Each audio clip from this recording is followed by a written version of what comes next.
What's up, folks? So I want to share the idea today that the entire team thrives, and therefore the players, the fans, the audience, the developers, the whole team thrives when you play to your strengths of the individuals on it.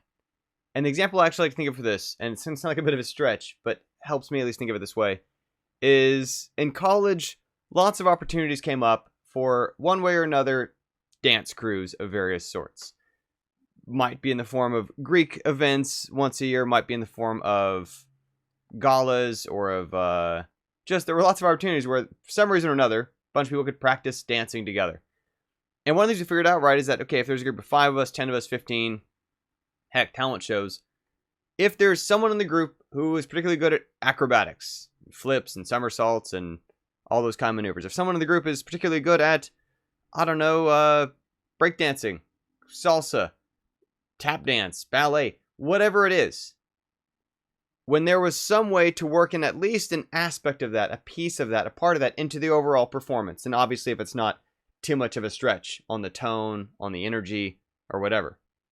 But quite often it would help the overall team's impression to the audience, overall chance and rankings. And you see this all the time in talent shows on television, where occasionally there's points where they can highlight just a handful of things that are, because we have a strength on this team, we're going to show it, leaves a much higher impression on people who they recognize other teams don't have that kind of person on there.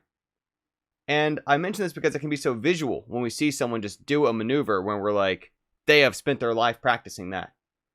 And so when you're on your teams, even if you initially have kind of a core vision in place, even if initially you have kind of some main things that have to happen to make the game happen, if there's someone on your team who is incredibly passionate about, experienced in, eager to show off their ability in something that could be put in there, and again, just like in the dance case, as long as it's not too much of a wild stretch on the tone, the aesthetic wouldn't obviously be a major distraction from everything else going on, find some way to showcase that. Find some way to centrally put that on a pedestal, at least for a moment.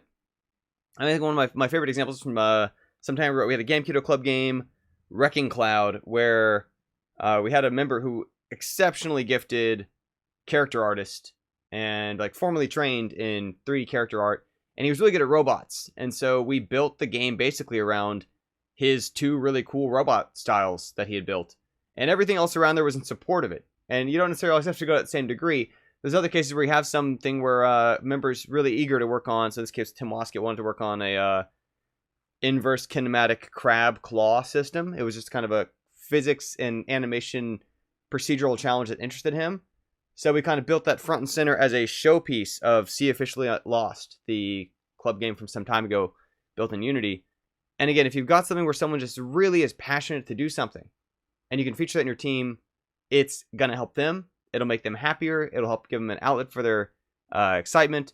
It also helps the overall impression of the game, because when we show screenshots, when we show animated GIFs, when we show video clips from that game, we are highlighting that crab or highlighting those robots from Wrecking Cloud and so on. So yeah, if you've got someone on the team who's just got a core skill that they are eager to show, look for those strengths when you can spotlight them, when you can shine attention on them, when your team can kind of rally up behind those. And again, part of what's great about being on teams, right, is you've probably got multiple of those. When we see these sort of things in dance crews, to go back to our initial example, it's not like they just form a circle, one person does one thing, and then that's it, it's over.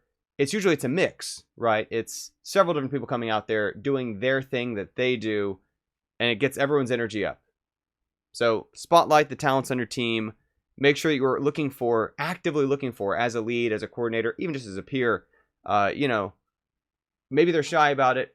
Maybe it doesn't occur to them that you can find a place for it. Be open to, be asking about, be seeking, what are your talents that we can help surface here? What can we do that's going to help you look best, because that's going to help us look best as a team? That's it for the day. Life's better in co-op.